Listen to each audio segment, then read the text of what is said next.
എല്ലാവർക്കും ഒരിക്കൽ കൂടി ഹോം ടിപ്സ് ആൻഡ് കുക്കിങ്ങിലേക്ക് സ്വാഗതം. ഇന്ന് നമുക്ക് ചീര തോരൻ വയ്ക്കുമ്പോൾ ശ്രദ്ധിക്കേണ്ട കുറച്ച് കാര്യങ്ങൾ എന്തൊക്കെയാണെന്ന് നോക്കാം. ഈ ചെറിയ കാര്യങ്ങൾ ശ്രദ്ധിച്ചിട്ടുണ്ടെങ്കിൽ നമുക്ക് നല്ല ടേസ്റ്റി ആയിട്ടുള്ള ചീരത്തോരൻ ഉണ്ടാക്കിയെടുക്കാം. ആദ്യം തന്നെ നമുക്ക് വേരോട് കൂടിയ ആ തണ്ടിൻ്റെ ഭാഗം ഒന്ന് മുറിച്ചു മാറ്റാം. ഈ ഒരു ഭാഗം തോരന് വേണ്ടിയിട്ട് ഉപയോഗിക്കുന്നില്ല. ഇത് വേണമെങ്കിൽ നട്ടു വെച്ചിട്ടുണ്ടെങ്കിൽ 1-2 പ്രാവശ്യം തോരൻ വയ്ക്കാനുള്ള ചീര നമുക്ക് കിട്ടും. അടുത്തതായിട്ട് ചെയ്യേണ്ടത് ഈ ചീര പല പ്രാവശ്യമായിട്ട് നന്നായിട്ട് കഴുകിയെടുക്കണം. ഇത് വിഷമൊന്നും അടിക്കാത്ത നാടൻ ചീരയാണ്. വിഷമൊക്കെ അടിച്ചിട്ടുള്ള ചീരയാണെങ്കിൽ കുറച്ച് വിനാഗിരിയും ഉപ്പും കൂടിയുള്ള വെള്ളത്തിൽ കുറച്ച് സമയം മുക്കി വയ്ക്കുന്നത് വളരെ നല്ലതാണ്. വിഷാംശമൊക്കെ മാറിക്കിട്ടും. ചീര പല പ്രാവശ്യമായിട്ട് നന്നായിട്ട് കഴുകിയെടുത്തിട്ടുണ്ട്. ഇതിനിയൊരു അരിപ്പപാത്രത്തിലേക്ക് മാറ്റാം. തോരന് വേണ്ടി 1.5 സവോള, 2 അല്ലി വെളുത്തുള്ളി, 5 പച്ചമുളക്, കുറച്ച് കറിവേപ്പില, ഇത്രയും സാധനങ്ങൾ എടുത്തിട്ടുണ്ട്. വെളുത്തുള്ളി ഒന്ന് ചതച്ചെടുക്കുന്നുണ്ട്. തോരൻ വയ്ക്കുന്നത് ഇവിടെ ഒരു ചീനച്ചട്ടിയിലാണ്.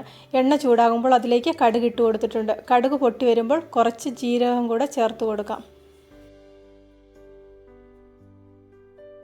ജീരകം ചെറുതായിട്ടൊന്ന് മൂത്ത് വരുമ്പോൾ ചെറുതായിട്ട് അരിഞ്ഞിരിക്കുന്ന സവോളയും കുറച്ച് കറിവേപ്പിലയും കൂടെ ചേർത്ത് കൊടുക്കാം. ഇതൊന്ന് മൂത്ത് വരുമ്പോൾ ബാക്കി അരിഞ്ഞു വെച്ചിരിക്കുന്ന കൂട്ടുകളും ചേർത്ത് കൊടുക്കാം. ചീര പോലെയുള്ള ഇലക്കറികൾ തോരൻ വയ്ക്കുമ്പോൾ എപ്പോഴും ഇതുപോലെ കുഴിവുള്ള പാത്രത്തിൽ വെക്കുന്നതാണ് നല്ലത്. പരന്ന പാത്രത്തിൽ വെച്ചിട്ടുണ്ടെങ്കിൽ തോരൻ കുഴഞ്ഞു പോകാനുള്ള ഒരു സാധ്യതയുണ്ട്. കുഴഞ്ഞു പോകുന്നത് പ്രശ്നമില്ലാത്തവർക്ക് പരന്ന പാത്രത്തിൽ ഉണ്ടാക്കിയെടുക്കാം. ഉള്ളി വഴന്നു വരുന്ന സമയത്ത് ചീര അരിഞ്ഞു വെക്കാം.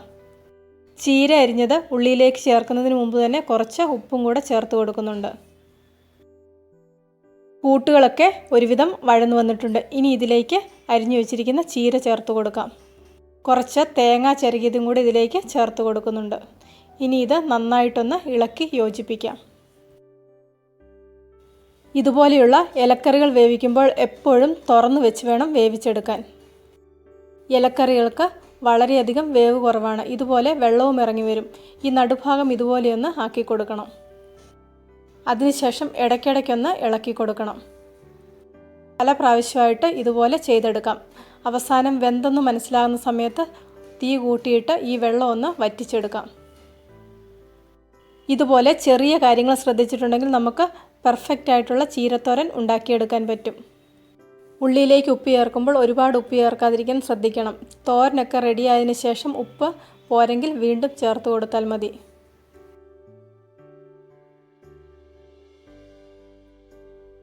അടുത്ത പ്രാവശ്യം ചീരത്തോരൻ ഉണ്ടാക്കുമ്പോൾ ഇതുപോലെയുള്ള ചെറിയ കാര്യങ്ങൾ ശ്രദ്ധിച്ചിട്ടുണ്ടെങ്കിൽ നല്ല ടേസ്റ്റി ആയിട്ടുള്ള ചീരത്തോരൻ നമുക്ക് ഉണ്ടാക്കിയെടുക്കാൻ പറ്റും. ഇന്നത്തെ ഈ റെസിപ്പി എല്ലാവർക്കും ഇഷ്ടപ്പെട്ടെന്ന് വിശ്വസിക്കുന്നു. ഇഷ്ടപ്പെട്ടെങ്കിൽ ലൈക്ക് ചെയ്യണം, ഷെയർ ചെയ്യണം. കൂട്ടത്തിൽ ചാനൽ സബ്സ്ക്രൈബ് ചെയ്യാത്തവർ ആരെങ്കിലും ഉണ്ടെങ്കിൽ ചാനൽ സബ്സ്ക്രൈബ് ചെയ്യാനും മറക്കണ്ട. സബ്സ്ക്രൈബ് ബട്ടൺ ക്ലിക്ക് ചെയ്യുമ്പോൾ റൈറ്റ് സൈഡിലായിട്ടുള്ള ഒരു ബെല്ലൈക്കണും കൂടെ ആക്ടിവേറ്റ് ആക്കിയെങ്കിൽ മാത്രമേ ഞാൻ ഓരോ വീഡിയോയും അപ്ലോഡ് ചെയ്യുമ്പോൾ നിങ്ങൾക്കതിനുള്ള നോട്ടിഫിക്കേഷൻ കിട്ടുകയുള്ളൂ.